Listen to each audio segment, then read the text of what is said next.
então faz como eu, quando eu estava lá no começo, lá que a gente fazia muita gincana na escola, né? Aí para ganhar a competição, o que eu fazia? Eu marcava as folhas aqui, ó, com a caneta. Eu era crente recém-convertido, irmão. Então não estava purificado ainda. Amém? Salmo 119, 105, a palavra diz: a tua palavra é lâmpada que ilumina os meus passos e luz que clareia o meu caminho. Ou, de muitas traduções, diz: é lâmpada para os meus pés. Então, para isso serve a palavra de Deus. Para quê? O que ele está dizendo aí? É a palavra que orienta, é a palavra que direciona, é a palavra que guia. É esta palavra que nos permite caminhar. Porque quem caminha na escuridão? Quem caminha na escuridão caminha sem direção, certo ou não? Não tem nada a ver com a história, não, mas eu vi um vídeo que fala um pouquinho sobre isso. Interessante, o que é a importância da luz. O cara estava na frente com a motoquinha dele, numa escuridão, tipo de fazenda, e o cara atrás com o farol ligado. E o cara da frente começou a resmungar, a reclamar. Ele foi e desligou o farol. O cara da moto caiu na vala. Porque sem luz não tem como andar, pô. A gente precisa da luz. E a luz é a palavra de Deus. Hebreus 4:12, como eu disse, né? Para aqueles que quiserem, abre aí, por favor. Carta dos Hebreus. Alguns creem que foi escrita por Paulo, a maioria diz que não. E justamente por alguns crerem que ele foi escrito por Paulo, ela está logo depois das cartas paulinas. Hebreus 4:12.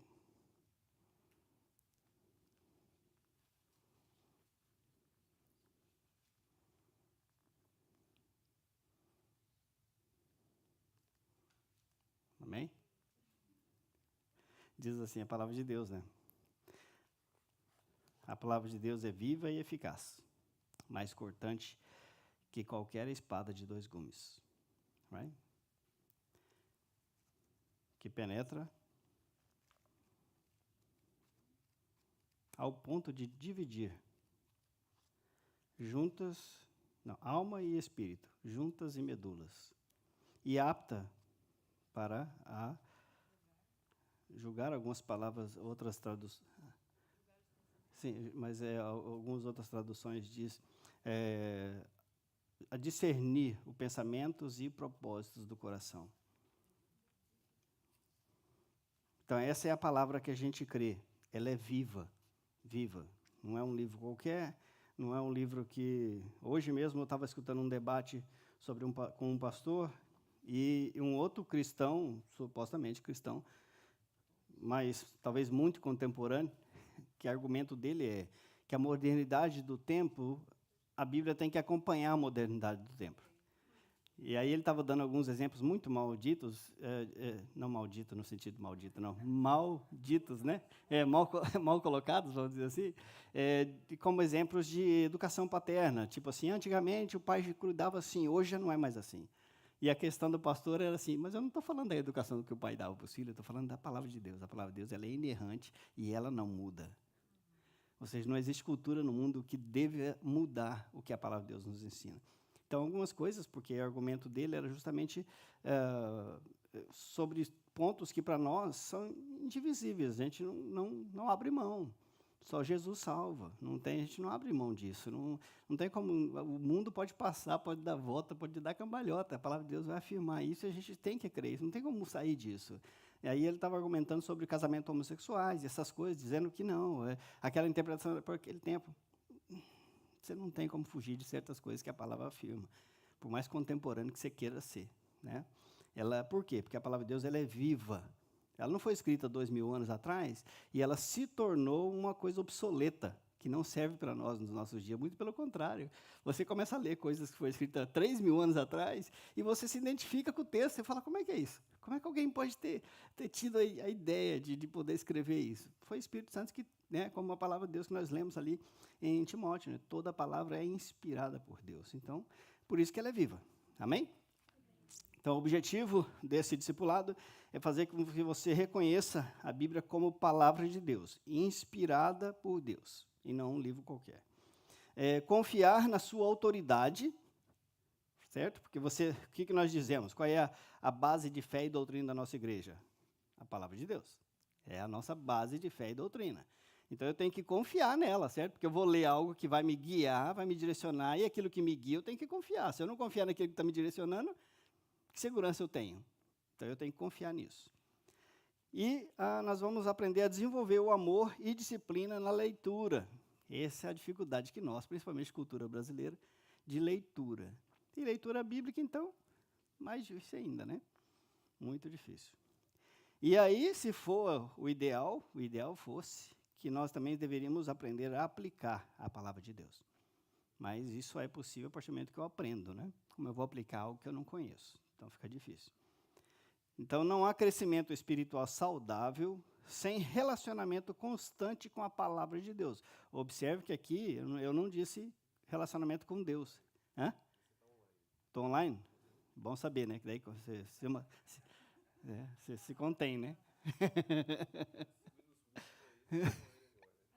Então, observe aqui que eu disse no comentário que não há crescimento espiritual saudável sem relacionamento constante com a palavra de Deus. Sabe? Porque a gente pode ter um nosso relacionamento com Deus, que é através da oração, através das experiências que nós passamos.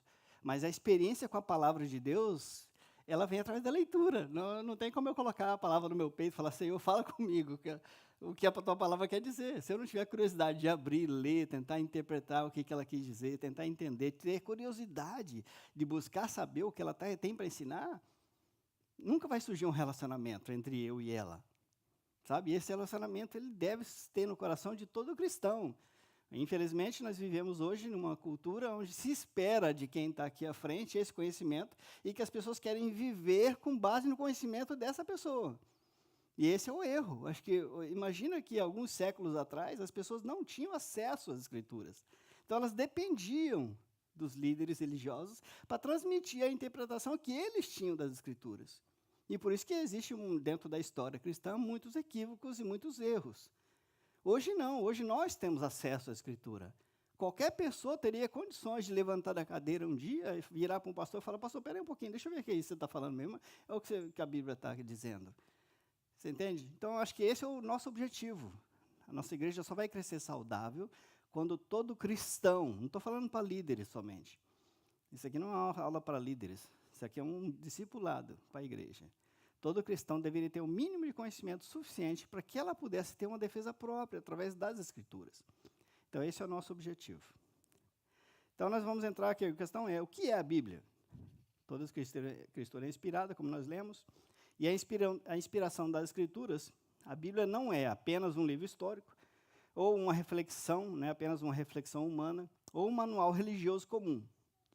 O que é, então? É uma revelação divina. É uma revelação divina do Todo-Poderoso, aquele que criou tudo e todas as coisas, deixou um manual para o ser humano. Aí você fala assim, pastor, eu compro um carro zero, não leio o manual dele, eu sei, irmão. Você compra um liquidificador, você vai montar sem ler o manual, que eu sei. Mas você precisa passar por esse manual. Ou seja, ela é inspirada pelo Espírito Santo e ela é a autoridade final para a fé e prática da igreja. Essa deveria ser a maneira correta de nós vivemos, tá? Hoje nós vivemos em um mundo onde existe muitas vertentes do cristianismo, muitas direções, e muitas delas, porque a gente pode divergir em várias áreas, desde que elas não sejam determinantes para a salvação. Aquelas que se distanciam daqueles pontos que são para nós fundamentais, a gente considera como seita, mesmo que se dizem cristãos. Tá? Mas aquilo que existe dentro dessas vertentes, ela nunca pode gerar em nós a dúvida sobre a salvação, ou a certeza do que é a salvação. Porque muita gente pode falar sobre salvação aqui a noite inteira e as pessoas sequer têm ideia do que é que está sendo falado. Então, a Escritura tem esse poder, esse papel. Abra aí comigo 2 Pedro, por favor. A carta do apóstolo Pedro, a segunda carta, capítulo 1. Mais para o finalzinho da Bíblia aí. São cartas pequenas.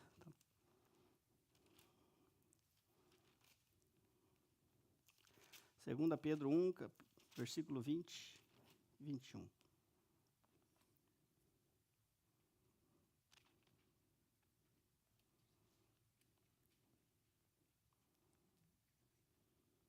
Amém? Então, diz assim a palavra, observe. Antes de tudo, sabei que nenhuma profecia da Escritura provém de interpretação pessoal, ou em algumas versões diz humana. Porquanto jamais profecia teve origem de vontade humana, mas homens santos falaram da parte de Deus, orientados pelo Espírito Santo. Muito simples e muito autoexplicativo. Sim ou não? Os santos aí, irmão, não é uma pessoa que faz milagre não, tá? Nosso santo aqui é santo de separado. Pessoas que se separam para Cristo, a partir daquele momento você é considerado santo. O cara já sai daqui hoje, pastor, sou santo. Você é santo, irmão. Você é santa, irmã. Você é santa. Você se decidiu separar a sua vida para Cristo. Então, você pode se julgar assim. Então, o que está dizendo a palavra são pessoas que se separavam. A palavra no grego aí significa separado. Então, ele está dizendo que, porquanto jamais profecia teve origem de vontade humana, mas homens santos falaram da parte de Deus, orientados pelo Espírito Santo. Então, Deus escolheu revelar sua vontade por meio da palavra escrita, para que o seu povo não andasse guiado por emoções, opiniões ou experiências isoladas. Você já ouviu? Quem que já não ouviu da boca de alguém que não quer buscar a Deus, quando você argumenta, e a pessoa fala assim, mas a Bíblia foi escrita por homens. Aí fala, queria que uma galinha escrevesse? Tinha que ser homens, Deus não ia descer do céu, a pessoa quer que Deus descesse do céu e escrevesse com o seu próprio dedo. Não, Deus usa os seres humanos, por isso que cada livro aqui, ele tem vamos dizer assim, a personalidade do autor. Mas ele escreveu o que o Espírito Santo, ele determinou através da inspiração que ele recebeu. Então, onde a Bíblia é negligenciada, a fé se torna frágil. Onde a Bíblia é negligenciada, a fé se torna frágil. Porque a sua fé, a Bíblia diz, a fé vem por quê? Pelo ouvir. Ouvir o quê?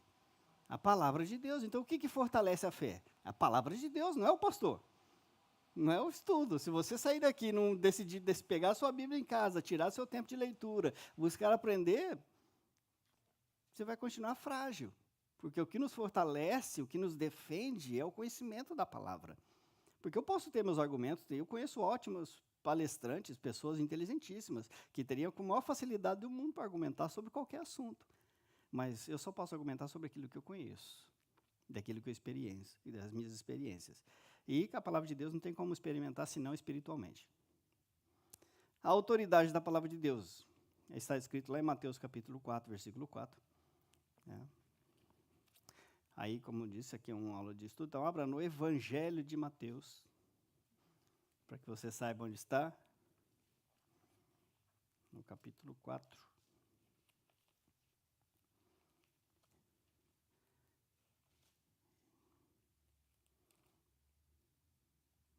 Evangelho segundo São Mateus, para aqueles que preferirem, capítulo 4, versículo 4. Que diz aí? Amém? Jesus, porém, afirmou-lhes, está escrito, nem só de pão viverá o homem, mas de toda palavra que sai da boca de Deus. A nossa dependência tem que estar na palavra de Deus. Que é a única maneira que eu tenho de não ser enganado, de não ser iludido, de não ser, levado a um caminho. Ou seja, Jesus venceu a tentação usando a palavra de Deus. Foi assim que ele se defendeu do diabo naquela circunstância. Então, o que isso nos ensina? Que a palavra de Deus ela é suficiente. Que a palavra de Deus ela é a defesa espiritual. Que a palavra de Deus revela a vontade de Deus para nós. Salmo 119, 89, a palavra de Deus vai dizer que ela é eterna. Isaías 48 vai dizer que ela é permanente. Ou seja, ela não muda com o tempo e nem vai se tornar obsoleta, como eu disse. Ela vai estar eternamente. A Bíblia diz que todas as coisas passarão, porém, a palavra de Deus jamais passará. Gente, daqui 100 anos não tem nenhum de nós aqui, não. E a Bíblia vai estar aqui. Alguém vai estar falando dela. Então, ela jamais vai passar. Se a Bíblia não for autoridade final, outra coisa ocupará esse lugar. Presta atenção nisso, tá? Se você não tirar o seu tempo de leitura da Bíblia, outra coisa vai ocupar esse tempo. Pode ser a cultura, sentimentos ou tradições humanas. O discipulado ensina o cristão a submeter sua vida à palavra, não a adaptá-la à própria vontade. Ou seja, submeter. Você submeter a isso como um compromisso. Eu muitas vezes, se deixar ocupar com o dia a dia. Muitas vezes você já levanta de manhã com o telefone tocando, um e-mail, respondendo um e-mail, e você, quando você pensa, sai de casa sem fazer o seu devocional, sem ler um trecho da palavra de Deus, e você se pega envolvido nisso. Aí, para aqueles que são mais exigentes contra si mesmos, já vai no carro reclamando, puxa, devia ter acordado mais cedo, eu devia ter tirado meu tempo, eu devia ter não importado com o e-mail, deveria ter preocupado com isso, mas já é tarde, já estou dirigindo, já estou no caminho, sabe? Então, é essa responsabilidade que nós devemos ter, ou seja, nós devemos incluir essa disciplina em nossas vidas, de leitura da palavra de Deus. Só ela vai poder mudar. Por que nós estamos tentando construir aqui? Uma vida de uma igreja saudável. Isso só vai ser possível com o conhecimento bíblico. Tá? A pregação pode ser uma bênção, a unção pode ser derramada, o Espírito Santo vem e fala, e a gente sente, é agradável, é bom. Mas se você sair daqui sem a palavra de Deus, daí não demora muito você ficar vazio de novo. Certo? Ou quem que sai daqui, pastor? Não, você não sabe, pastor. Eu saio daqui, são 7 dias de pura unção. Sai daqui do domingo que eu saio fervendo. Aí, quando é no outro domingo, ainda está com um restinho ainda do domingo passado. Tá não, irmão, tá não. Na segunda-feira à tarde, você já nem lembra do culto mais.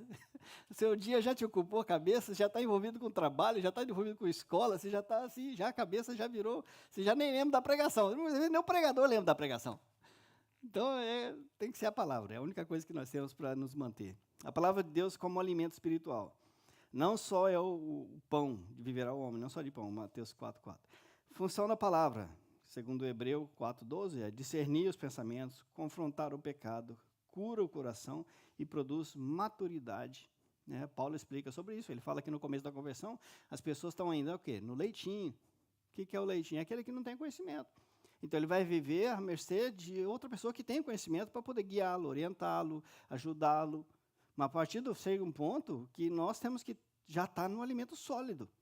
O que é o alimento sólido? É o que me sustenta. Eu já não dependo mais do irmão para me manter de pé. Eu tenho algo que me sustenta, que é o alimento sólido. E isso é a palavra de Deus.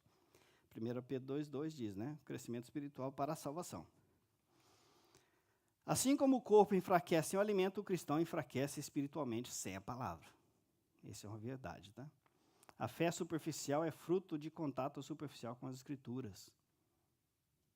A palavra de Deus como luz para o caminho, como nós lemos lá em Salmo 119. A palavra de Deus, ela faz direcionar as nossas decisões.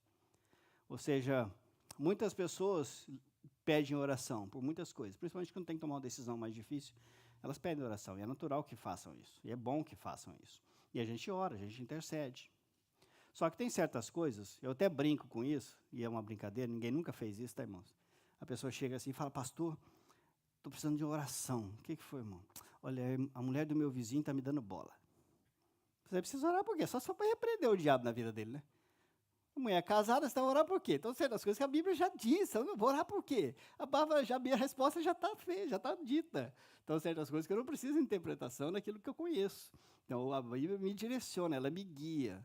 Né? Muitas coisas, é lógico, a gente precisa de ajuda, de orientação, e a Bíblia nos ensina sobre isso, buscar, né, refúgio através da igreja, né? Até mesmo, por exemplo, enfermidade. A Bíblia diz que se há alguém enfermo, que seja levado aos presbíteros da igreja, para que com a imposição de mãos e oração a pessoa seja curada. Então, tudo isso está tudo certo. Mas o conhecimento da palavra é aquilo que me orienta. Eu vou orar sobre um assunto, a primeira coisa a Bíblia já me ensina certas coisas que não agrada a Deus, então eu já não oro em relação àquilo. Sobre aquilo não preciso orar. Eu vou orar naquilo que eu sei que agrada a Deus, mas nem sempre eu não sei se é o tempo, eu não sei se é a hora, não sei se é essa atitude que Deus espera de mim hoje. Então, você ora pedindo discernimento e a palavra te direciona. Ela te guia, ela é a luz para o seu caminho. Essa é a função dela. Ela corrige os caminhos. Muitas vezes o cara está caminhando um caminho que não deveria.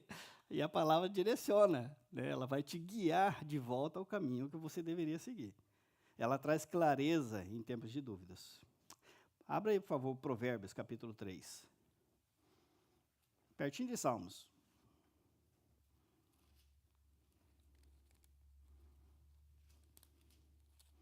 Provérbios 3.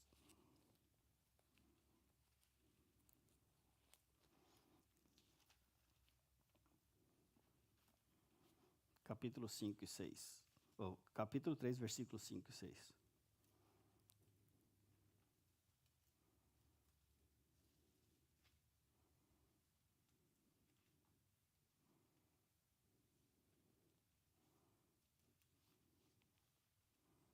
Amém? quase amém. Amém. Diz assim a palavra do Senhor, capítulo 5. Confia no Senhor de todo o teu coração e não te apoies no teu próprio entendimento. Reconhece o Senhor em todos os teus caminhos, Ele o endireitará as tuas veredas. Então, esse conhecimento que nós temos, primeiro, o que a Bíblia revela? O que a Bíblia está revelando, gente? A Bíblia está revelando a vontade de Deus para nós. O que Deus espera de nós, qual é a direção que Ele quer para nós.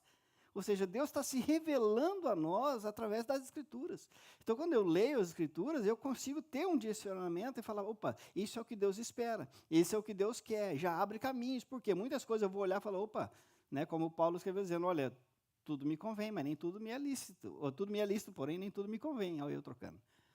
Então, o que significa? Tem certas coisas que, por mais que não seja lícito, não é proibido, não é contra a lei, mas como cristão você fala, poxa, eu não deveria fazer isso. E como é que eu sei o que é o que não é? É a palavra. Ela vai revelar. E ela vai testificar no meu coração quando eu ter essa certeza. A Bíblia não promete responder todas as curiosidades, mas promete guiar o coração obediente. A palavra ilumina o próprio passo, não o caminho inteiro. Porque senão ficava fácil, né, irmão? Não tinha ninguém errando, né? Imagina Deus falando, não faz assim não, não faz assim não. Não, Deus direciona. A gente vai ter que aprender a saber o que Ele está querendo dizer através da sua palavra. Então, como ler a palavra de forma saudável? Princípios práticos. Ler diariamente. Hábito. Nós temos que adquirir esse hábito. Adquirir um hábito. O hábito significa mudar certas coisas no meu dia a dia para que se torne uma coisa natural. Diariamente, todos os dias. Então, você adquire esse hábito. No começo, nem sempre é fácil. Né? No caminho para cá, nós íamos conversando e a pastora ainda falou assim, é assim como ler Levíticos. É fácil? Não é fácil. Números.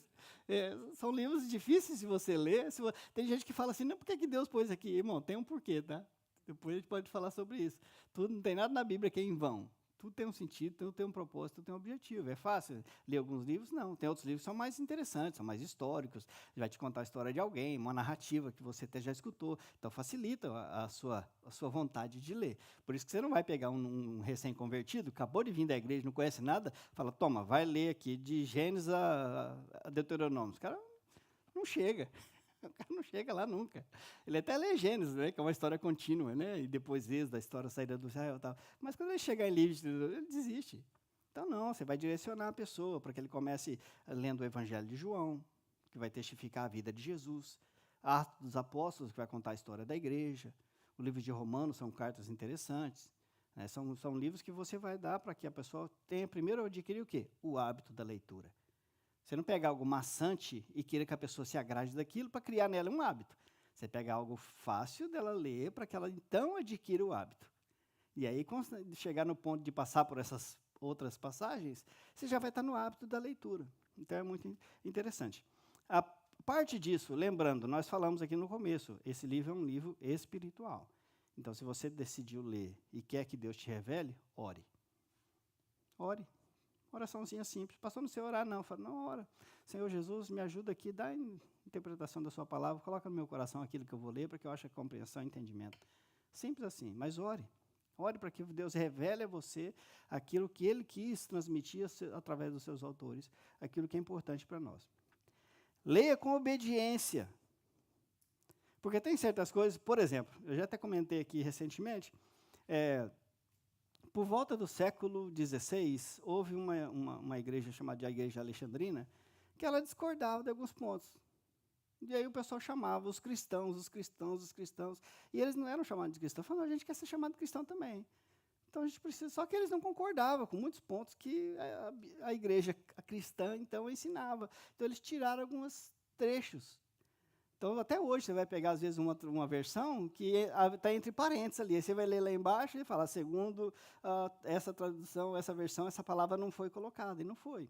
Então, se você pegar uma versão que vem dessa igreja alexandrina, dessa biblioteca alexandrina, ela vai ter essas vamos dizer assim, eles tiraram muitas palavras que eram importantes, que são importantes, né, para o cristianismo. Então, o que eu estou querendo dizer? Quando eu leio a palavra de Deus, eu leio com obediência. O que é obediência? Lógico, tem certas coisas que necessitam de interpretação. Tem certas coisas que elas são, por exemplo, quando a gente fala assim, ó, Ide por todo mundo e pregar o evangelho. O que é isso? Esse é um mandamento. Então, não é uma opção. Então, eu já leio isso como uma interpretação, de que é uma ordenância. Foi dada uma ordem. Então, quando eu leio com essa interpretação, eu vou saber diferenciar. Eu falo, poxa, aqui não cabe muito não, isso não serve para mim, não, eu não gostei, essa parte não, vou pular. Não cabe. Na próxima, a próxima eu obedeço, essa não, essa está muito difícil, não dá certo. Então, quando eu leio, já leio com esse critério. Se você tem dúvida sobre algo, pergunte, mas leia já com o sentimento, né, com a intenção de obedecer aquilo que a palavra te ensina. Não apenas por curiosidade, né? E devemos aplicar o texto na nossa vida. Aquilo que eu leio não é para figurado, não é algo para ficar, que legal, uma história. Não, tenta aplicar aquilo que você tem aprendido através das Escrituras no seu dia a dia. Aí muitas coisas, às vezes, dependendo daquilo que você tem vivido, vai ser necessário mudar. Por quê? Porque você aplicando aquilo na sua vida vai exigir de você, às vezes, algumas transformações necessárias. Senão, ninguém precisava se converter. Se todo mundo estivesse lá fora vivendo como Deus espera do ser humano, estava tudo certo. Mas a gente sabe que não é assim, né? Então, sabendo que a gente precisa aplicar. Abra aí comigo, por favor, a carta de Tiago. Tiago, irmão de Jesus, tá? No capítulo 1. Está logo depois das cartas de Paulo.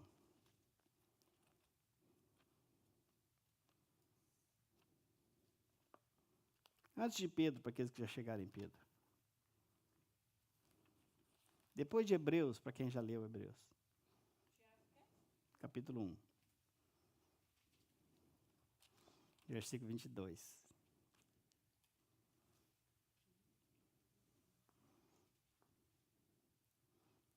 Amém? Olha, aqui está um verbo e ele está determinando, tá? Ele diz assim, ó, sede, não é opcional, sede praticantes da palavra e não simplesmente ouvintes, iludindo a vós mesmos. 22. Capítulo 1, versículo 22. Então, o que ele está dizendo aí? É uma ordenância. Nós devemos ser obedientes, praticantes da palavra. Não é uma opção. Sabe, não tem como eu ter uma opção de escolha. Não, esse aqui serve, não, esse aqui não serve. Não, esse aqui me agrada, não, esse aqui não me agrada. Não é opcional. Uma vez que eu leio, entendo e tenho compreensão da palavra, lógico, vou precisar estudar mais, mas uma vez que você tem a compreensão, não te resta outra, senão praticar aquilo que você tem aprendido. Essa é uma ordenância. Sede praticantes da palavra e não somente ouvintes. Hoje nós temos igrejas lotadas de ouvintes. Pessoas que vêm para o culto domingo, ouvem a palavra e vai embora para casa e está tudo certo. Né? Aí domingo que vem de novo. A salvação não está na igreja, gente. A salvação está em Cristo através da sua palavra, do Espírito Santo. A igreja é só uma ferramenta que alimenta o povo de Deus, né? Como parte da obediência também, né? Como diz a palavra. Não deixar de congregar como é o costume de muitos, também é uma ordenância. Nós devemos congregar. Então, são certos mandamentos que não precisam muita interpretação, não. Então, se eu li e entendi, eu não tenho opção, eu tenho que obedecer, eu tenho que praticar. Eu tenho que praticar aquilo que eu tenho aprendido. Não é muito escolha, não, tá? Então, a sugestão inicial aí é o Evangelho de João, Salmos, Romanos ou Atos, como eu disse. O mais importante do que ler muito é deixar a palavra nos ler. A leitura bíblica gera transformação quando encontra um coração obediente. Não por obrigação. Você não vai sentar para ler, eu tenho que ler porque o pastor mandou eu ler a Bíblia. Não é isso. Você vai ler porque você precisa. No começo não é fácil porque você não tem o hábito da leitura. Você não tem o costume da leitura. Você tem o celular toma o seu tempo. Gente, irmão, é facílimo você sentar com a Bíblia, o celular do lado e o bicho começar a apitar. Quando você pensa que não, você está fazendo assim no danado e que não começou a ler a Bíblia ainda. Quem não passou por isso, que levante a mão. Eu não posso, eu tenho que deixar o bicho virado assim, e mesmo assim ainda tem a luz piscando aí, avisando que tem mensagem. Porque senão você acaba se envolvendo com as coisas e você sai daquele hábito que a gente está querendo gerar, né, em nós, que é o hábito da leitura. Se todo mundo na igreja tivesse o hábito da leitura, que se fosse 15, 30 minutos por dia, você não tem ideia da diferença que faria em uma igreja. Incrivelmente, faria muita diferença. A leitura bíblica, ela transforma, como eu disse, né? Então, qual é a aplicação prática de tudo isso que a gente falou aqui? A intenção é fazer o discípulo, no caso, refletir. Qual é o meu relacionamento atual com a Bíblia? Não precisa me falar. Ou seja, qual é o seu relacionamento pessoal, você e a Bíblia? Qual é o seu? Pastor, ela está lá aberta no livro de Salmos, na entrada da minha casa. Que bom. Ela não vai fazer muito por você aberta lá no livro de Salmos, eu te garanto isso, tá? Se você não pegar ela lá, fechar lá todo dia e abrir todo dia, ela não vai fazer muito por você, não, eu te garanto isso. Então, leio por obrigação ou por fome espiritual? São perguntas que você deveria fazer para você mesmo, tá? Tenho permitido que a palavra corrija minhas atitudes? Essa é outra pergunta difícil, às vezes, de responder, né? Que horário do dia eu posso separar para a leitura bíblica? Aí fica a critério de vocês. Porque, por exemplo, tem gente que ela é mais matinal, que levanta cedo naturalmente. 6 horas da manhã a pessoa já está de pé. Ô, irmão, para me levantar às 6 horas da manhã é uma luta. Só eu sei. Só sábado. Sábado que eu não tenho que trabalhar, eu levanto. Não me pergunta por quê, ainda não descobri, então não é um estudo que eu tenho que fazer. Porque meio de semana que eu tenho que trabalhar é uma luta. Então, qual é o melhor horário da minha leitura? Eu procuro ler todo dia pela manhã. Mas de noite é um horário que eu estou mais ativo, é o horário que eu não consigo descansar, que eu não durmo. Então, é o horário que eu posso, é onde eu tiro para estudar. Minha leitura matinal pela manhã é o meu período devocional, é a minha leitura básica para mim. Mas não tem nada a ver com o estudo, com a pregação, com o ensino, é outra coisa. Então, você sabe o que é melhor para você. Você sabe qual é o melhor horário que você vai conseguir encaixar, mas lembre-se, você tem atividades do seu dia a dia. Seu trabalho, filho, marido, esposa, muitas coisas que te ocupam, sim ou não? Então, você tem que determinar um horário que você possa jogar aí no meio do seu dia e falar, não, esse aqui é o melhor horário para mim. Por quê? Você precisa, irmão, com paciência, sentar, sem pressa. Para aqueles que gostam, faz um cafezinho, né, põe ao alcance do braço, e ali você degusta esse momento. Você lê não é assim, não, lê por obrigação. Não, eu tenho que ler pelo menos um capítulo antes de ir para o trabalho. Esse não é o foco. Porque você está lendo pensando no horário que você tem que ir para o trabalho. Sua mente não está focada naquilo que você está aqui. Você está lendo por obrigação. E todos nós temos esse hábito. Muitas vezes eu passo por isso. Então, a gente tem que... Não, você está lendo para ter aquele compromisso, né? Eu prometi que eu vou ler pelo menos um capítulo por dia. Aí você senta e lê, mas aquela obrigação, ela não vai te edificar.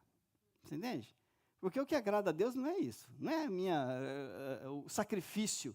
Né? Eu tenho que me sacrificar. Isso eu tenho que fazer. Não, não é isso que agrada a Deus, não. O que agrada a Deus é um coração quebrantado e contrito, aquele que deseja de verdade aprender. E aí Deus tem prazer em se revelar. Você pode ter certeza disso. E como que ele se revela? Lógico, Deus pode se revelar na igreja, através de orações, através de profecias, mas a maior maneira, a mais certa que eu posso te garantir, ele vai se revelar para você através da palavra. Isso eu posso te afirmar, não tenho dúvida nenhuma disso. Amém? E, de preferência, anota um versículo que mais falou ao seu coração. Por exemplo, recentemente eu passei... Eu tenho minha agendinha aqui, não ria da minha agenda não, tá? É vermelha porque eu sou flamenguista. Não é verdade, não, é porque eu ganhei de graça mesmo. E eu tenho minha agendinha, onde eu agendo o meu dia a dia aqui, coloco para não esquecer, porque minha memória já não me ajuda, né? Então tem que ser tudo anotado. Na base do meu dia a dia, está o meu versículo bíblico. Por quê? É aquele versículo que eu tirei para mim memorizar. Então, é o momento que eu estou lendo a minha agenda aqui de novo, não esqueci o que eu tinha que fazer. Eu olhei lá, já olha aqui embaixo, eu leio de novo. Aí puxa, esqueci aquela palavra, faltou aquela palavra ali. Aí eu volto de novo. Então, me faz ler o meu versículo, um versículo que eu decidi escolher no dia. E, às vezes, são versículos que você já até ouviu, você sabe que ele está na Bíblia, mas você não sabe aonde, você não sabe nada do versículo. Então, te ajuda você a anotar, fazer anotações, porque isso vai te edificar. Tenha certeza, tudo que você fizer em prol disso, em aprender da palavra de Deus, te edifica. Pode ter certeza, eu te garanto isso. Tá? Então, o ideal é que nós possamos buscar fazer anotações. Por exemplo, eu tenho minhas biblinhas velhas lá em casa, é tudo escrita também. Só que eu achei na internet uma Bíblia muito interessante, irmãos.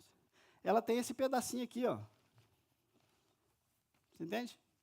Então, o que eu faço? Ela serve para mim escrever aquilo que eu estou lendo. Então, eu estou lendo e aquilo Deus revelou alguma coisa, ou então minha interpretação, poxa, não tinha prestado atenção nisso aqui. Bom, então, peraí, deixa eu anotar, porque amanhã eu não vou lembrar do que eu lembrei agora, não. Então, eu venho aqui e eu anoto. A Bíblia é para isso. Tá? Entenda, o papel não é sagrado, não, gente. Não posso escrever, não, pastor. Nossa, minha Bíblia está... Não, irmão. Coitada da minha cachorra, então, que ela comeu uma Bíblia minha. Está morta, coitada. Foi para o céu, não. Ela já era ruim de natureza.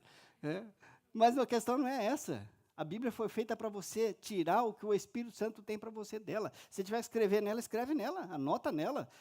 Sabe, o objetivo é esse, é você extrair dela o que Deus está preocupado com isso. Não adianta você ter ela bonitinha, chegar lá, pastor, eu quero te mostrar minha Bíblia, pastor. Olha, novinha. Oi, mas você está novinha, significa que você não está abrindo ela, não, hein? O pastor vai abrir a Bíblia, está até colada as folhas. Aí não dá, né? Não, a Bíblia tem que ser aberta, lida constantemente. Então, a Bíblia foi feita para as folhas estar desgastada mesmo, tá? Esse é o propósito. Falando sobre Bíblia aí, os pastores, por favor, a gente não está contando, não. Espero que vocês não ajudem, não respondam, né? Porque a ideia é que os irmãos aí aprendam. Mas quantos livros nós temos na Bíblia? 63, 66? 60 aí? Quem dá mais? Quem dá mais? Tem certeza? Tem muitos livros, mais do que eu consigo ler. Então, quantos tem no Antigo Testamento, então? Quem dá mais? Quem dá mais? Quem dá menos? Quem dá menos? Vou ensinar uma regrinha para vocês, bem prática para memorização. Fez assim comigo, ó. 5, 12, 5, 5, 12. Ó, simples e fácil porque os números se repetem, tá? 5, 12, 5, 5, 12. Esse é o Antigo Testamento. Eles são divididos. Tá? A nossa Bíblia ela não está por ordem cronológica, ela não está por ordem de que ela foi escrita. Ela tem uma coerência, ela foi dividida por um relacionamento de livros. Então, por exemplo, o 5, que eu falei primeiro, é o Pentateuco, que é o início de tudo, que é os livros escritos por Moisés. Gênesis, Êxodo, Levíticos, Números e Deuteronômios, que é justamente a história da criação, a saída do povo do Egito, as leis, né, o povo de Israel, e de novo a leitura, a repassagem das leis. Deuteronômios é praticamente a leitura de novo das leis de Moisés. Finalzinho do livro de Deuteronômios, Moisés morre, antes de entrar na Terra Prometida, verdade? Aí, questão legalzinha para vocês buscarem. Mas ele tinha um cara que andava com ele o tempo todo. Aí a gente volta um pouquinho, são fatos históricos que ajudam a gente a memorizar sobre os livros, que é o que eu estou falando só sobre os livros. Mas lá atrás, quando ele estava espiando a Terra, ele mandou 12 pessoas espiar a Terra, certo? Quantos voltaram falando que a Terra era boa? Não, todo mundo. Todo mundo falou que a Terra era boa. Pegadinha, né? Mas quantos falou assim que dava para entrar e conquistar a Terra? Só 2. E quais deles eram? Todo mundo sabe. Está vendo? Então, você começa a pensar sobre isso e já lembra qual é o próximo livro. Lembra que eu falei 5, 12? Existem 12 livros históricos, logo depois do Pentateuco. Isso, 39. 5, 12, 5, 5, 12. Vamos ver a soma, Isso mesmo. Aí, o que eu fiz? Eu peguei a soma e coloquei 66. A total de livros fica fácil, é 2 números iguais, 66. Então tá fácil, já usa isso como... Não, é 2 números iguais, ou é 55, é 44, ou 66. Tá? Você já lembra, é 2 números iguais. 66 é o número total de livros. O número do Primeiro Testamento é 39. Como é que eu sei? 5, 12, 5, 5, 12. Porque são os Pentateuco, os históricos, aí vem os poéticos, os profetas maiores e os profetas menores. Então, essa é a divisão que foi feita de uma maneira... Lembra, a Bíblia não foi escrita assim, tá? Cada um escreveu o seu livro, mais tarde é feito um concílio, e nesse concílio é que a Bíblia foi juntada. E nessa juntada foi feita uma coerência de juntar os livros dos profetas, não menos importantes, mas que escreveram cartas menores, e colocar eles juntos. Então, eu chamo eles profetas menores. Essa divisão me ajuda a saber, por exemplo, onde os livros estão. Então, quando eu vou citar um livro, você já pode pensar, poxa vida, por exemplo, os profetas maiores são mais fáceis de você lembrar, certo? Quais são? Aí Jeremias escreveu outro livro, né, que é Lamentações, Ezequiel e Daniel. Então, esses livros são mais fáceis de memorizar. E qualquer outro profeta que eu disser, e geralmente se alguém estiver pregando, deveria você dizer, abre aí no profeta fulano de tal, profeta Ageu. Então você sabe que ele é do menor, pelo menos você já sabe mais ou menos onde é que ele está na Bíblia. Você não fica folheando muito, você já vai mais ou menos na direção. Então esses profetas menores, esses são os mais difíceis de memorizar. Hã? Abacuque é menor. Por exemplo, como é que você pode, talvez, memorizar? Eu fiz um curso de memorização há muito tempo atrás, que já não me ajuda mais. Eu já não lembro de nada. Eu esqueci do curso, né, que foi isso. Mas, geralmente, era montar uma frase, quanto mais estúpida e mais idiota possível, mais você memorizava. Né? Na época eu estava na PM e a gente aprendia algo assim, ridículo mesmo. O para-choque de um Fusca era um jacaré. Você já sabia que logo depois do Fusca vinha a palavra jacaré, que você não esquecia, ficava na sua mente, o jacaré colado na frente do Fusca. Você entende? Então, quanto mais ridículo fosse a história, maior a facilidade que você tem de memorizar. Certo? Então, se você pegar, por exemplo, e você falar assim, Oséias e Joel estavam de amor por Obadias. Ou seja, dois homens estavam de amores por Obadias. Certo? Mas aí você vai falar assim, aí você lembra da baleia. Lembra da baleia. Então o baleia, que era irmão do Obadias, a baleia falou, Miqueias falou assim, não, Abacuque.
Acho que sim.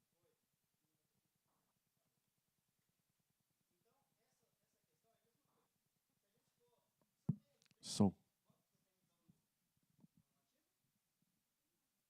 Então sobrou quanto no novo? Aí o pessoal, pastor, aí tá querendo demais, né? Querendo demais. Tirar 66, tirar 39, aí está de brincadeira. Então se eu tenho 39 no antigo, eu tenho quantos no novo? Sobrou quanto? Tem certeza que ainda mais? Aí a irmã já, eu tinha certeza, estava com a calculadora. 27 do Novo Testamento. E esses livros do Novo Testamento também foram divididos de uma maneira coerente. Então nós temos 4 primeiros livros da Bíblia do Novo Testamento, que eles são chamados de evangelhos, porque eles narram a vida de Jesus. Então você vai me ver falar sempre, se eu vou pedir para você ler você abrir João, ou Mateus, ou Marcos, eu vou dizer, abre, por favor, no Evangelho. Então, o que eu estou dizendo, eu já estou te dando uma referência onde é que o livro está. Eu estou dizendo, abra aí, por favor, no Evangelho segundo São João, ou no Evangelho de Mateus. E já estou dizendo para você onde que o livro está. Aí, depois do Evangelho, tem um livro que ele é livro histórico, que é o livro que vai narrar a história da igreja, que é Atos dos Apóstolos. Né? Então, isso vai te ajudar a você saber onde esse livro está. Aí, o interessante também é saber que o apóstolo Paulo, que foi o maior escritor do Novo Testamento, ele escreveu 13 cartas. Quais são? Isso.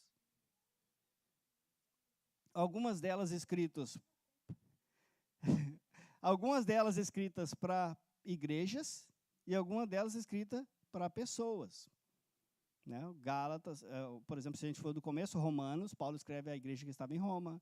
Se ele escreve Coríntios, as 2 cartas a Coríntios, ele escreve para a igreja que estava em Corinto. Não, para Corinto, coitado. O Coríntios já sai perdendo. Coríntios 1, versículo 2. Ele já sai perdendo, não tem jeito. Aí você vai entrar em Gálatas, a igreja que estava em Gálatas, a Efésios, a igreja que estava em Éfeso. Então ele vai escrevendo carta, e aí quem fez a divisão, ele fez justamente esse sentido, presta atenção. Todas as primeiras cartas de Paulo são as cartas para as igrejas. E as 3 últimas são as cartas para pessoas. Não 3, porque ele escreve cartas para Timóteo, escreve 2 cartas para Timóteo, também é direcionada a Timóteo. Depois ele escreve para Tito e Filemão. Então são pessoas, aí não são igrejas. Então esse tipo de entendimento básico que eu estou falando vai te ajudar a você ter uma noção, primeiro, até mesmo do porquê. Porque quando ele escreve uma carta para uma igreja, ele não está falando para uma pessoa, ele está falando para uma comunidade, ele está falando para um grupo de pessoas aquilo que ele tinha intenção de dizer. Então te ajuda na interpretação. Mas quando ele escreve para uma pessoa específica, então ele está falando para alguém, algo que é determinante. Por exemplo, uma das melhores maneiras de você ensinar sobre discipulado, sobre trabalho na igreja, é a carta a Timóteo. Porque ele vai escrever, ele vai ensinar a Timóteo como ele deveria agir dentro, como líder da igreja, como presbítero da igreja, como obreiro na igreja. Então você vai achar ali passagens que vai te ensinar. Né? Por exemplo, 3, os pastores, se eu estiver errado, me corrija, por favor. Acho que é 3,16, né? Não, 2,16. Procura apresentar-te a Deus como obreiro aprovado, não tendo que se envergonhar, manejando bem a palavra da verdade. Então, ele está dando ali uma direção para Timóteo do que ele deveria fazer. Ou seja, procurar apresentar a Deus como um obreiro que não tivesse do que se envergonhar, manejando bem a palavra da verdade. Então, eu tenho como direcionamento hoje para ensinar alguém sobre o ministério essas bases. Você entende? Então, esse tipo de entendimento, que às vezes a gente nem pensa sobre isso durante o culto, porque você vem aqui no domingo, o pastor não vai dar uma aula antes da pregação. Espera aí, irmão, senta aí, nós vamos falar aqui. Não tem como, você tem 30 minutos para pregar. Então, não tem como para você passar o miúdo da coisa. Mas quando você tem uma compreensão básica disso, te ajuda até mesmo a interpretar uma pregação. Porque se alguém está pregando sobre um assunto que você tem uma noção do porquê, ou se você teve problema da curiosidade, te ajuda muito. Então, quando você passa pelas 13 cartas paulinas, você entra na carta que alguns creem que foi ele, alguns creem que não foi, que é Hebreus. Então, o fato de você pensar assim te ajuda a saber que é logo depois das cartas dele. Você entende? Ou seja, Hebreus vem logo depois. Por quê? Porque alguns teólogos creem que foi ele que escreveu, porque Paulo, ele sempre se identifica nas cartas dele. Tá? Ele sempre se identificou. Em todas as cartas ele se identifica. Em Hebreus não tem identificação do autor. Então, por esse motivo, ninguém pode afirmar que foi ele. Mas quando você lê o contexto e a maneira com que ela foi escrita, dá muito a entender que poderia ser ele. Então, aí você pode estar, alguns teólogos até afirmam, não, foi ele. Mas como a Bíblia não ensina, não fala, a gente não pode afirmar. Então, fica lá, o autor aos Hebreus. Você vai me ouvir falar, abra aí, por favor, o autor aos Hebreus. Quem é o autor? Não sei. Ao apóstolo Paulo? Sim, então, o que faz algumas pessoas creem que não foi ele? É justamente que Paulo, na realidade, ele não era focado em pregar para os hebreus. Ele era focado em pregar para os gregos, ou seja, para os gentios, essa era a palavra. Então, ele não era direcionado para isso. Porém, a maneira da escrita em que ela foi, dá muito a entender que alguém com conhecimento... Porque lembra, gente, hoje, todos os nossos filhos aqui passaram pela escola ou estão passando pela escola, sim ou não? Toda a criança entra na escola. Naquele tempo não era assim. Muita gente não tinha nível escolar. O cara já crescia desde jovem, trabalhando. Se ele era filho do pescador, ele virava um pescador. Se ele era filho do pedreiro, ele virava um pedreiro. E assim era. Então, você pegar alguém como Paulo, que vem de uma escola teológica, que vem com conhecimento bíblico, que vem com uma mente aberta para conhecimento. Aí você pega um Pedro da vida, pescador a vida toda. E você quer que os dois escrevem da mesma maneira? Não tem como. Então, é justamente por esse motivo. Então, de novo, Hebreus, ele está logo depois das cartas de Paulo. Depois vem outras cartas, que são... tem um nome que é dado a essas cartas, mas eu não vou lembrar agora, me fugiu. Vamos chamar de outras cartas, né? Que é a partir de Hebreus. Hebreus, quem escreveu a próxima? Que era quem? Irmão de Jesus. Aí, para aqueles que creem, não, Maria nunca teve filho, a gente pode entrar no outro debate, tá, irmão? Isso é matéria para outra aula, tá? Mas nós vamos aqui entender que ele era o irmão de sangue de Jesus, tá? Tiago. Então, Tiago escreveu a carta de Tiago. Isso, é muito interessante. Tem um estudo bem interessante sobre a conversão de Tiago, é bem interessante mesmo, com versículos bíblicos que demonstra que até então ele não cria, depois ele passou a crer, então é bem interessante mesmo.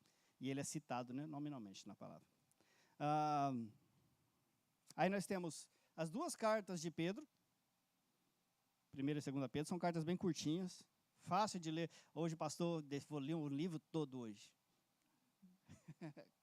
Quer você leu? Salmo? Não, Pedro.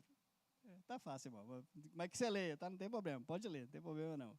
As duas cartas de Pedro, aí as 3 cartas de João, certo? E que João é esse?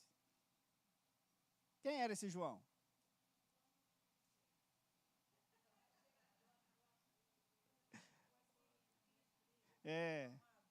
O discípulo que Jesus amava, o mesmo João, segundo a maioria das escolas teológicas, o mesmo João que escreve o Evangelho.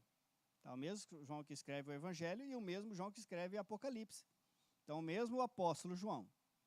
Algumas poucas pessoas não creem muito porque ele se identifica como presbítero, ou porque ele era uma pessoa de muita... Você vai ver o evangelho dele é bem extenso, o Apocalipse é uma coisa extensa, e as 3 cartas são bem diretas e curtas. Então, aí são alguns argumentos que as pessoas talvez possam não crer, mas assim, não muda a importância da carta, que é o quê? Que ela é inspirada. Tá? Então, eu creio que tenha sido João, né? Poxa vida, pastor, mas ele escreveu curtinho. Pô, ele estava com pressa. Escreveu o que ele queria falar aí, acabou o assunto, tá bom. Então, aí tem uma carta de outra pessoa aí, que é o que traiu Jesus. Né? Tem muita gente crente aí, irmão, que acha que Judas escreveu aí o livro dele. Judas, está antes de Apocalipse. Qual é o livro que está aí? Judas. Mas não é o Iscariotes, tá? Não é o Iscariotes. Então, esse básico de conhecimento, gente, esse é o básico que todo mundo deveria ter.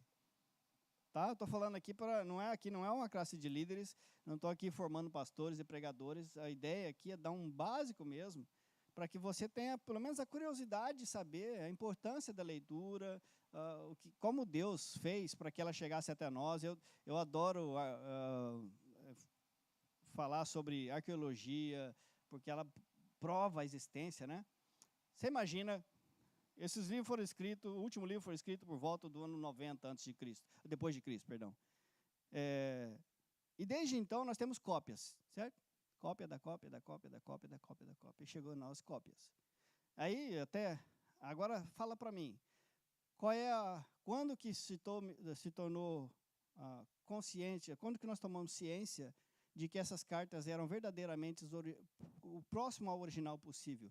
Uma vez que nós tínhamos cópias do século XVI, por exemplo, quando ela começou a ser impressa. Século XVII? Não muito longe. Em 1948, se não me engano, foi quando foi descoberto no Mar Morto, né, os pergaminhos. Só ali foram encontrados ali papiros e trechos da palavra de Deus, muitos, datados do 1º século. Então, aí tira toda aquela... Porque daí eles foram comparar aqueles papiros recém-encontrados em 1948, tá? Até então não existia uma prova científica que pudesse pegar isso aqui e falar, não, isso aqui é verdade mesmo. Não, isso aqui foi escrito em 1500, pô. Isso aqui é conversa fiada. Porque se pegasse a mais antiga, a versão mais antiga, ela não era antiga. Você entende? A versão, quando eles faziam o teste, ela não era antiga. Então, eles falavam, não, isso aqui, como é que a gente sabe que isso é verdade? É pela fé. Não, mas a fé não me serve, eu quero saber se ela é verdade mesmo.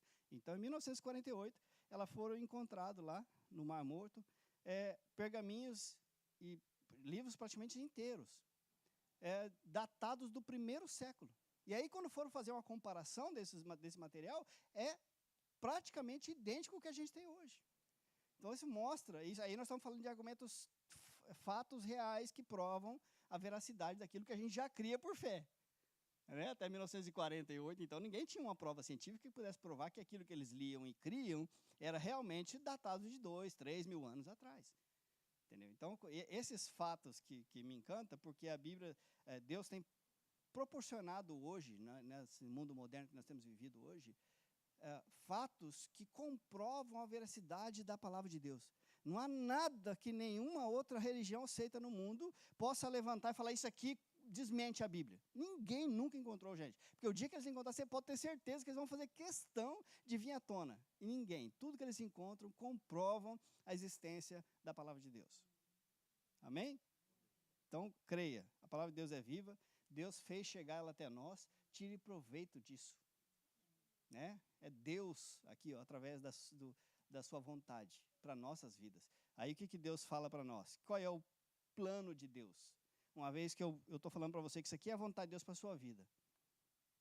Aí o profeta vai dizer assim, que Deus, dizendo ele, através do profeta, vai dizer, eu é que sei os planos que tenho sobre vós. Planos de prosperidade e não de causar danos. Então, se eu sei que o plano de Deus é bom, e eu estou falando para você que esse é o plano dele, porque deveria nascer em nós a vontade de buscar conhecer essa vontade, então. Porque eu estou afirmando para você que ela é boa e agradável, não é isso que a palavra de Deus diz?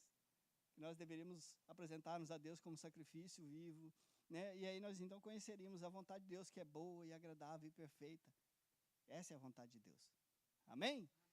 Glória a Deus. Se deixar eu falar a noite inteira, né? Eu tenho material para falar a noite inteira aqui. Os irmãos já estão abrindo a boca, não, pastor, hoje não é sábado não, né? E tem oração ainda, o pastor já falou, nós temos que orar, está orando só 10 minutos aí no final do culto. Amém? Primeiro eu quero agradecer a cada um que decidiu vir, né, estar conosco hoje. Acho que é um privilégio, irmãos, que você possa tirar um tempo para aprender da palavra de Deus. É um privilégio. Acho que, irmão, se Deus não fosse como Ele é, nós estávamos tudo enrolado, irmão. Porque nós não faz o que ele espera que nós fizéssemos, não, tá? Então, mas é a misericórdia de Deus que se renova todo dia pela manhã, que perdoa o povo que não busca Ele como Ele gostaria. Né? Muito pelo contrário, o que a Bíblia diz? Que quem está buscando é Ele, né? E Deus está buscando verdadeiros adoradores, aqueles que o adorem em espírito e verdade. Já deu o mundo para que você pudesse ter vida em abundância, garantiu para você um lugar lá na eternidade com Ele, né? Está esperando só que você faça um pedacinho da sua. Vem no culto, vem na igreja, busca, ore, leia a palavra de Deus, sabe? Esses detalhes da sua vida que, irmãos, eu te garanto, vai fazer com que você cresça espiritualmente, que você aprenda mais, que você tenha mais uma convicção que vai te levar a um outro nível de vida com Cristo. Sabe? Porque existem várias etapas de um relacionamento com Jesus, tá? Existe aquele relacionamento superficial, que é aquele da emoção, a pessoa vem, se converte, geralmente ele está passando uma dificuldade, vem aqui, o profeta fala, e ele sente no coração, e esse é o papel da igreja, e ali aceita Jesus, aceita aquela emoção, e o cara sai daqui chorando. Na terça-feira já não lembra mais nada. Então, qual é o nosso objetivo? Oferecer para vocês aquilo que o Espírito Santo tem para nós, a unção do Espírito sobre nós. Creio nisso de verdade, que ele venha falar, testemunhar, profetizar, levantar, curar, libertar, tudo esse é o papel dele. Mas com base bíblica. Por isso vai te dar solidez, sustento, firmeza. Porque no momento de dúvida, irmão, você não vai se levar para a emoção, você vai se levar para a palavra. Quando você estiver buscando na oração, você não vai lembrar do culto de 5 semanas para trás, quando alguém te falou alguma coisa no seu ouvido, não. Você vai vir para a palavra de Deus. E ela vai te edificar, ela vai te direcionar, ela vai te guiar. Né? E nada de errado você ligar para alguém, ô irmão, me ajuda aí, o irmão com base bíblica vai falar para você, vai orar por você, não tem problema. Mas seria muito interessante que você fosse esse elo de apoio a outras pessoas. Em vez, não ao contrário. A Bíblia diz que é melhor dar do que receber. Então, se bom seria se nós tivéssemos para dar, né? Amém? Glória a Deus por isso. Então, quero agradecer. Nós temos aqui uma convidada, né, especial que veio passear aqui, desfrutar aqui. Irmão, ela vai passear em Greenville, pensa só. Veio conhecer a cidade, está desfrutando da nossa cachoeira lá, né, magnífica lá. A pastora Luciene veio lá de Campo Grande, Mato Grosso do Sul, conterrânea. Acho que, irmão, você pode andar para os Estados Unidos, você não vai achar outra igreja com a maior concentração de Campo Grandense que aqui, tá? Aqui nós temos pelo menos uns 6, né? Então é muito, tá? Não é que nem mineiro, não. Nós fomos lá, moramos em Boston, lá é 95% é o pessoal de Minas Gerais, né? Você vai para Atlanta aqui, o pessoal de Goiás. É goiano. Né? O nome do mercado lá, Goianão. Você já sabe, o pessoal de Goiás. E nós, não, Campo Grande estava difícil. Aí nós vai né? Chama um, chama outro, vai trazendo. Importando esse povo para cá. E a pastora veio, a pastora apóstola lá de uma igreja El Shaddai, lá em Campo Grande, né? Uma igreja abençoada, né? Uma igreja abençoada mesmo, muito usada por Deus. E ela está aqui tirando um mês sabático, né, pastora? Se Deus aí, para que ele dê descanso. Né? Aí coube esse árduo trabalho da neta acompanhar ela. Né? A Lauren veio lá do Brasil e falou, tá bom, vou fazer esse sacrifício, vou te acompanhar lá nos Estados Unidos, dar uma passeada. Ela só não sabia que era em Greenville, né? Ela achou que era Orlando, Miami, né? Mas que bênção, vocês são muito bem-vindos, né? A gente fica muito feliz de ter vocês aqui. Com certeza nós temos muito que aprender, assim como a gente pode também contribuir, né? Para que nossas experiências com Cristo possam edificar um ao outro. Feliz pelo trabalho, né, que a sua família está fazendo lá. Ela, o esposo, né, que Jesus já está com Cristo, e os filhos, né, que são sementes desse trabalho, depois de muitos anos, estão lá todos trabalhando, né, na correria lá, tomando conta das igrejas. Deus tem dado muito, e Deus continua edificando, né, continua fortalecendo, porque a batalha é grande, como diz a palavra, a seara é grande, né, poucos são os ceifeiros, mas Deus levanta, Deus unge, capacita, e aí nós vai, fogo para frente, que nós vamos Portugal lá. Amém? Fico feliz de ver cada um de vocês aqui, aprendendo um pouquinho da palavra de Deus. Se vocês tiverem curiosidade sobre qualquer assunto, é um prazer que eu tenho de poder compartilhar o conhecimento que eu tenho. Eu acho que eu fico feliz demais de poder falar com vocês sobre esse assunto. Para aqueles que me conhecem, sabem que o meu prazer é ensinar, e eu fico feliz de saber, porque eu aprendi assim, irmãos, o que me edificou foi o conhecimento da palavra. Sou pentecostal, creio nos dons do Espírito, mas o que me fortalece é o conhecimento da palavra. Amém? Glória a Deus. Então, a gente vai começar a nossa noite de intercessão. E a gente, como no começo da prática, nós estamos num período, um processo de transição, né, do nosso processo, saído lá da igreja onde nós saímos. E esse processo que a gente está passando hoje, Deus tem me revelado que nós precisamos ser, primeiro, edificado individualmente. Antes de nós crescermos como igreja, nós precisamos crescer individualmente, como cristãos. Nós precisamos aprender a confiar em Deus. E confiar em Deus significa em todos os aspectos. Sabe? Então, hoje, né, nós chegamos a essa conclusão. O quanto que nós buscamos por um prédio próprio, quanto que nós oramos, quanto nós agendamos. Aqueles que sabem da nossa correria que nós fizemos, olhamos vários prédios, falamos com os donos, proprietários. Muitos proprietários gostaram da ideia, abriram as portas, a cidade bloqueava. Sabe? Então, assim, muitas coisas aconteceram para que não acontecesse. E eu falar bem a verdade para vocês, hoje eu estou descansado por isso, porque eu acho que a gente não estava preparado. Nós estamos naquele processo do deserto, né, que Deus vai levar a gente para a Terra Prometida, só que tem um período de aprendizado aqui, até chegar lá naquela data, certo? Então, acho que esse é o processo que nós estamos passando hoje, e essa é a minha primeira oração, para que Deus nos edifique a esse ponto, de ter esse entendimento, de confiar no Senhor. Mas confiar significa obedecer, irmão. Quando eu confio, eu obedeço, porque muitas vezes eu preciso entregar a minha vida nas mãos do Senhor e tirar as mãos da rédea. Isso é confiança. É confiança, certo? Eu até brinco aqui muitas vezes que o que as pessoas mais têm medo, por exemplo, é de viajar de carro ou viajar de avião? De avião. Mesmo todas as pesquisas mostrando que o avião é o meio de transporte mais seguro do mundo. Todo mundo tem medo do avião. Por quê? Porque você está sem controle. A partir do momento que ele levantou do chão, não tem nada que você possa fazer, irmão. Pode espernear, gritar, tem nada que você possa fazer que vai mudar o fato de que ele levantou do chão. Se você está num carro, você fala, para que eu vou descer. Você desce. O avião não tem, para que eu vou descer aonde? Não tem jeito. Essa falta de controle que gera em nós esse medo, esse receio. E com Deus é a mesma coisa. Eu preciso confiar em Deus a ponto dele tomar o controle da minha vida, e eu tenho que confiar a ponto de deixar ele tomar o controle da minha vida. E acho que a gente está nesse processo, sabe, de confiar em Deus cegamente mesmo. Por mais que eu creia que a nossa fé não é uma fé cega, mas a minha confiança em Deus é a ponto de falar assim, toma conta aí, confia. Então a gente está nesse processo, acho que esse é o papel que nós temos aqui, e acho que esse é o processo que nós vamos passar para que nós chegamos lá na nossa terra prometida, que Deus já tem separado para nós, eu não tenho dúvida disso, né? Ele não teria provocado tudo isso que nós passamos, se não fosse por esse propósito, né? Todos aqui sabem, nós recebemos 209 cadeiras de presente. Está lá na minha garagem. Já é Deus já está dando a direção. Ele vai abrir essa porta. A questão é, nós não estamos preparados para isso. Amém? Então, vamos orar por isso.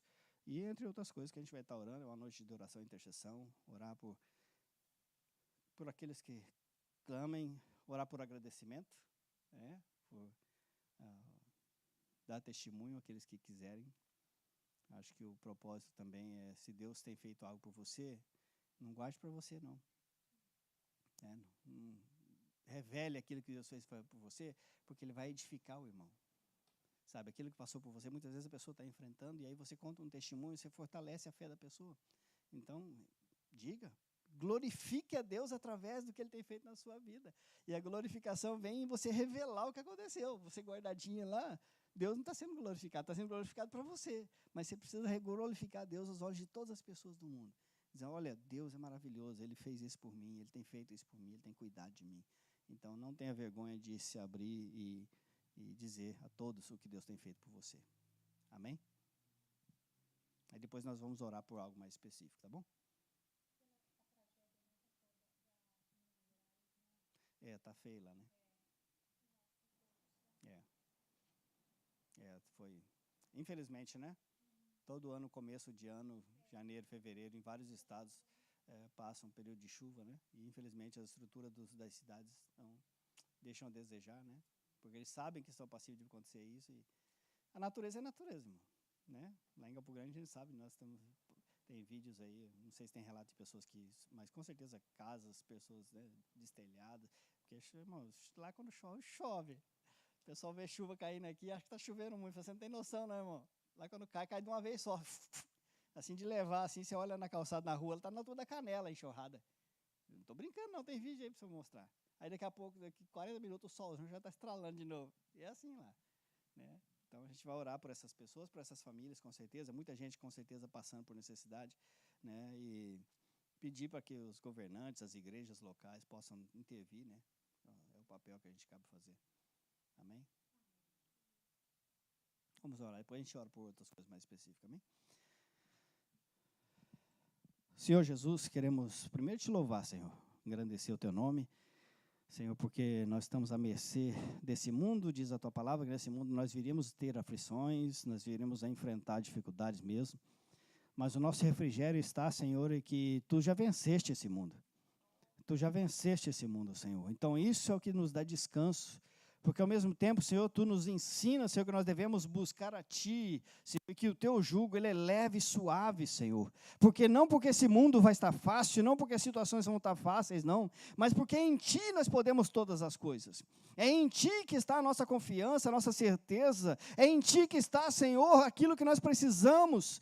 Por isso, hoje nós viemos, Senhor, à tua casa interceder por ti, interceder, Senhor, para que tu intervenha naquilo em que está fora das nossas mãos, aquilo que, Senhor, nós já não podemos fazer. Por isso eu te peço hoje, Senhor, em nome de Jesus, que a unção do teu Espírito venha sobre a sua igreja, Senhor, venha transformando pessoas, venha transformando os corações, fazendo com que haja em nós, Senhor, uma necessidade maior da sua presença.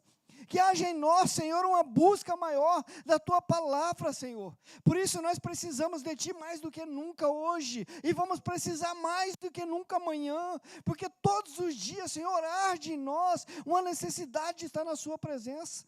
Por isso, hoje, em nome de Jesus, Senhor, venha revelar a cada pessoa, Senhor, venha, Senhor, trazer confronto se for necessário, mas faça de nós, Senhor, servos fiéis, que nós possamos buscar a Ti, com o coração quebrantado e contrito, que nós possamos ter a certeza, Senhor, de que Tu tem cuidado de nós.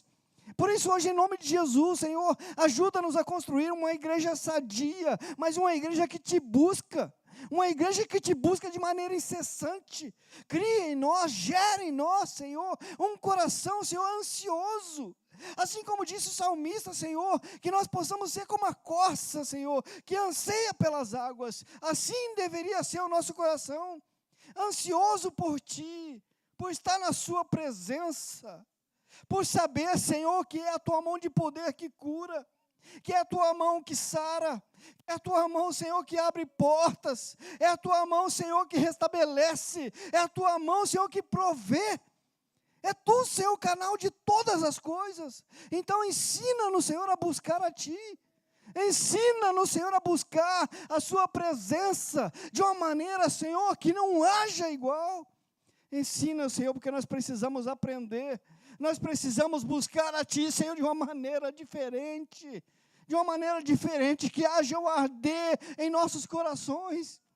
Que nós possamos crescer esta igreja, Senhor, mas que seja, Senhor, de acordo com a Sua vontade. E a Sua vontade é, Senhor, que o Teu povo Te busque, que o Teu povo caminhe na Sua direção, que o Teu povo, Senhor, esteja atento, Senhor, à Sua voz. Por isso hoje, em nome de Jesus, que cada coração aqui, Senhor, sinta a Sua presença, sinta, Senhor, a necessidade, sinta, Senhor, a vontade, sinta, Senhor, o desejo de Te buscar, de estar na Sua presença, Senhor, de uma maneira diferente, Senhor, de maneira diferente. Oh, aumente, Senhor, porque como, Senhor, nós podemos edificar alguém? Como nós vamos poder interceder por alguém? Como nós vamos poder clamar por alguém se nós, Senhor, não Te conhecemos como deveria? Por isso, hoje, em nome de Jesus, que essa igreja, Senhor, venha se tornar uma igreja sedenta, uma igreja, Senhor, que anseia, uma igreja que busca, uma igreja, Senhor, transformada de verdade na Sua palavra. Porque é a Tua palavra, Senhor, que é capaz de dividir, Senhor, dividir a alma do Espírito. Por isso, hoje, em nome de Jesus, nós clamamos, Senhor, que aumente o desejo na Sua igreja, que as pessoas venham a Te buscar, que elas venham aos estudos, que elas venham ser obedientes à Sua palavra. Porque a Tua palavra, Senhor, através do Teu Espírito, é que vai edificar a Tua igreja. Por isso, em nome de Jesus, Senhor, em nome de Jesus, faça um mover diferente, faça, Senhor, um mover, Senhor, que Tu tem preparado para nós, que nós possamos, Senhor, alcançar esta comunidade, que nós possamos, Senhor, pregar o Teu Evangelho, mas que ele seja um Evangelho verdadeiro, Senhor, que é feito através, Senhor, da Sua verdade. Porque Tu és a verdade, Tu és a vida, Senhor. Por isso, em nome de Jesus, muda o nosso coração, transforma o nosso coração em um coração obediente à Sua palavra. Que nós não venhamos, Senhor, a negociar isso, Senhor. Que nós não venhamos a negociar, Senhor, essa intimidade contigo. Que nós não venhamos a negociar, Senhor, o nosso conhecimento da Tua palavra. Quantas pessoas, Senhor, têm clamado, quantas pessoas têm buscado, Senhor. Por isso nós Te pedimos hoje, em nome de Jesus. Em nome de Jesus nós clamamos, Senhor. Clamamos por aquele que está necessitado. Clamamos por aquele que tem, Senhor, tantas situações na vida a ser resolvidas. Por isso hoje, em nome de Jesus, que nós venhamos a sair daqui confiante, certeza, Senhor, de que o Teu agir é o Teu agir que vai fazer. É o Teu mover, Senhor, que vai fazer. E nós clamamos, Senhor, clamamos por cada vida, Senhor, que entra por essa porta. Por cada pessoa que entrar por essa porta, Senhor. Que ela seja tocada pelo Teu Espírito. Que haja nascer nela, Senhor, uma vontade de Te conhecer profundamente. E que a testemunho do Teu povo, Senhor, possa levar outras pessoas a esse conhecimento. Por isso, em nome de Jesus, edifica a Sua igreja. Em nome de Jesus, edifica a Sua igreja, Senhor. Em nome de Jesus, edifica a Sua igreja, Senhor. Oh, Senhor, nós somos carentes da Sua presença. Por isso, em nome de Jesus, venha transformar. Toca, Senhor, naquele que está clamando. Tire, Senhor, do coração a incerteza e a dúvida talvez que haja. Toca, Senhor, de uma maneira que possa ser indiscutível a Sua presença na vida dessa pessoa. Em nome de Jesus, em nome de Jesus, em nome de Jesus, em nome de Jesus, em nome de Jesus.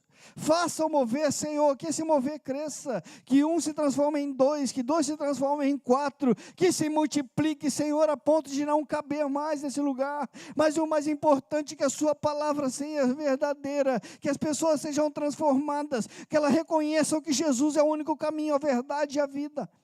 Por isso, em nome de Jesus, Senhor, todos nós temos um coração, uma necessidade, uma vontade. Senhor, trabalhe, Senhor, no coração do teu povo. Mas primeiro, Senhor, levanta, Senhor, a nossa vontade. Aumenta a nossa necessidade de Ti primeiro, Senhor. Antes de qualquer outra coisa, que nós venhamos a precisar e buscar a Ti, Senhor, em nome de Jesus. Nós clamamos pelo necessitado, Senhor. Clamamos como a Tua palavra nos ensina, pela órfã, pelo órfão e pela viúva. Clamamos, Senhor, para aquele que muitas vezes hoje está desamparado. Nós clamamos, Senhor, por esses locais, Senhor, no Brasil, em Minas Gerais, onde houve, Senhor, a natureza trouxe transtorno a muitas pessoas. Pessoas perderam as vidas, muitas famílias perderam seus lares. Por isso, hoje, em nome de Jesus, Senhor, em muitos casos, no nosso país não tem outra solução. O governo não vai entrar com ação. Senhor, não há seguro nessas casas. Senhor, mas Tu és o Senhor dos senhores. Tu, Senhor, pode todas as coisas, Senhor. Por isso te peço hoje em nome de Jesus. Senhor, que até mesmo essas tragédias transforme, Senhor, o povo, fazer com que eles Te busquem, Senhor. E eu te peço, Senhor, entra com a Tua mão de poder nessas necessidades. Vá de encontro àquele que está aqui abatido esta noite, por uma tragédia, por algo que aconteceu. Em nome de Jesus, primeiro traga o conforto que só o Teu Espírito pode trazer. Coloca, Senhor, pessoas, homens e mulheres de Deus, capazes de ajudar, de interceder, de, Senhor, ser usado por Ti, para demonstrar o Teu amor, Senhor. Porque Tu amas, Senhor. Tu tens nos amado desde o princípio. Nós clamamos, Senhor, por cada cidade brasileira, um país lindo que Tu nos geraste, Senhor, mas que está perdido na corrupção, está perdido, Senhor, nos desmandos, e a população com isso sofre. Eu te peço, Senhor, em nome de Jesus, que isso seja motivo do povo Te buscar, Senhor, Te buscar, Senhor, e aquele que tem Te buscado, Senhor, em nome de Jesus, estenda a sua mão, Senhor, curando, sarando, restaurando, Senhor, em nome de Jesus. Usa, Senhor, a cada igreja local, põe a Tua mão de poder sobre os líderes, abençoe, Senhor, cada líder, que eles possam ser, Senhor, tocados por Ti, a fazer aquilo, Senhor, que o chamado da Tua palavra ensina, a que nós possamos socorrer, Senhor, aquele que é preciso. Em nome de Jesus, nós clamamos por tudo isso, Senhor. Nós clamamos, Senhor, pela Sua presença neste lugar. Clamamos, Senhor, pela certeza que só a Sua presença pode dar, de que, Senhor, nós estamos fazendo aquilo que Tu espera, buscando Ti através da Sua palavra. Por isso, em nome de Jesus, dai-nos, Senhor, um coração quebrantado e contrito. Entra, Senhor, com provisão em cada necessidade. Entra, Senhor, hoje nós temos pessoas, Senhor, passando por situações, Senhor, físicas, de saúde, muitas vezes já desenganadas, não tem em quem confiar. Por isso hoje, em nome de Jesus, eu te peço, coloca o Teu anjo ali, Senhor, coloca a Tua mão de poder sobre essas pessoas, mas que elas venham reconhecer que muitas vezes nem o médico pode fazer, mas Tu és o médico dos médicos. E Tu pode, Senhor, se a Tua mão de poder estiver sobre aquela pessoa, tudo é possível. Por isso nós clamamos como igreja, intercedemos, Senhor, confiante de que muitas coisas Tu ainda iria fazer por nós. Por isso, em nome de Jesus, Senhor, que nós possamos entender que a Tua mão, Senhor, jamais está encolhida, que Tu está com a mão estendida, pronto, Senhor, para abençoar, pronto, Senhor, para restaurar.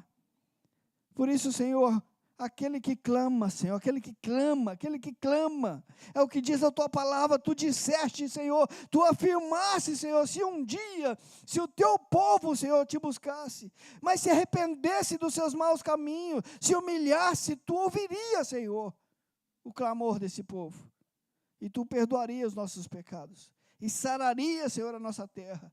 Por isso, Senhor, eu consagro, Senhor, esta igreja a Ti. Consagro, Senhor, desde já cada vida, pedindo, Senhor, que a tua mão de poder venha, Senhor, capaz de impedir qualquer ação do diabo, qualquer atitude dele, qualquer gesto ou pensamento, tudo aquilo que não vier de ti, que seja repreendido em nome de Jesus. Repreendido em nome de Jesus. Proteja as mentes, proteja o coração, proteja os lares, proteja as famílias, Senhor, em nome de Jesus. Não permita que o diabo entre com suas artimanhas a ponto de corromper famílias, Senhor, em nome de Jesus. Nós declaramos, Senhor, que ele é derrotado neste ambiente. Nós declaramos, Senhor, que nós somos mais do que vencedores na tua presença. Por isso, em nome de Jesus, fortaleça, Senhor, o teu povo. Levante, Senhor, o teu povo. Levante para a batalha, Senhor, porque nós não vamos entrar na terra prometida sem antes passar pela batalha. Mas, Senhor, confiante em Ti, obediente a Ti, nós vamos vencer essas batalhas. Em nome de Jesus, dai-nos, Senhor, visão espiritual daquilo que nós precisamos fazer. Dai-me um coração contrito, aberto a entender, a obedecer e saber da sua vontade. E que isso mude, Senhor, caráter, comportamento, atitude, tudo ao nosso redor. Porque a nossa confiança em Ti, Senhor, é maior do que as minhas dúvidas e incertezas. Por isso, em nome de Jesus, faça o seu mover na sua igreja. Faça, Senhor, o seu mover nas casas. Faça o seu mover, Senhor, nas famílias. Senhor, usa, Senhor, o teu servo para edificar o outro da casa. Aquele que não vem, aquele que não te busca, talvez ele precise sentir a tua unção através daquele que está te buscando. Por isso, usa, Senhor, o teu servo, usa a tua serva, Senhor, em nome de Jesus. Nós declaramos, Senhor, a tua vitória sobre essa nação.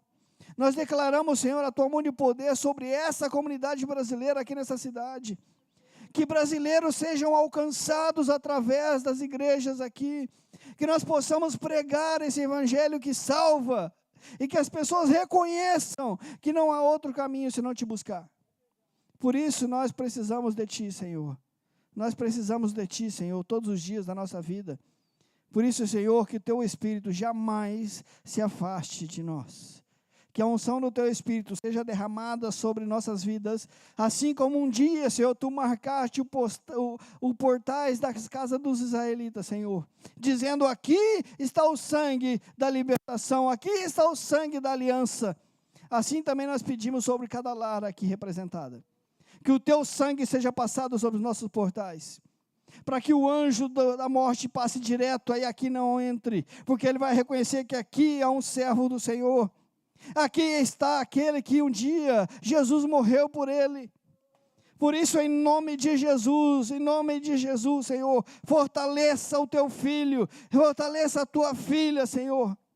Dê, Senhor, coragem, atitude, confiança, para que nós possamos crescer, Senhor, espiritualmente. Em nome de Jesus, eu consagro a Ti cada vida que está aqui. Consagro a Ti, Senhor, cada vida que entrar por esta porta.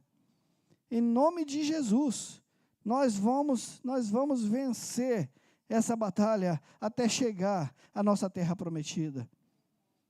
Levante o rei que se levante. O nosso rei é o Rei dos reis e Senhor dos senhores. Por isso nós te louvamos, Senhor, agradecido pelos seus planos, pela sua misericórdia, pela sua mão de poder, Senhor. Ajuda-nos, Senhor, a crescer cada vez mais na sua presença. E nós te louvamos por isso em nome de Jesus. Em nome de Jesus, Senhor. Em nome de Jesus. Louvado seja o teu nome, Senhor.